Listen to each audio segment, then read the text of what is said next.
આ રાજ્યમાં વર્ષમાં 2 વાર ફ્રીમાં મળશે ગેસ સિલિન્ડર, અમિત શાહે કરી જાહેરાત। જમ્મુ કાશ્મીરમાં પ્રથમ તબક્કાની ચૂંટણી પૂર્ણ થઈ ગઈ છે। આ સંદર્ભમાં કેન્દ્રીય ગૃહપ્રધાન અમિત શાહ શનિવારે જમ્મુ કાશ્મીર પહોંચ્યા હતા।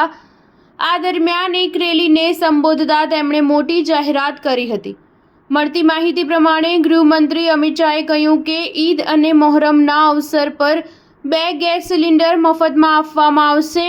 મેંઢરમાં એક જનસભાને સંબોધતા કેન્દ્રીય ગૃહમંત્રી અમિત શાહે કહ્યું કે જમ્મુ કાશ્મીરમાં અબ્દુલ્લા મુફ્તી અને નહેરુ ગાંધી પરિવારે 90ના દાયકાથી અત્યાર સુધીમાં આતંકવાદ ફેલાવ્યો છે, તો બીજી બાજુ નરેન્દ્ર મોદીની આગેવાની હેઠળની ભાજપ સરકારે જમ્મુ કાશ્મીરમાંથી આતંકવાદનો અંત લાવ્યો છે। અહીંના યુવાનોને પથ્થરને બદલે લેપટોપ આપવામાં આવ્યા છે। સ્ટાર ન્યૂઝ 7 હંમેશા સચ્ચાઈની સાથે।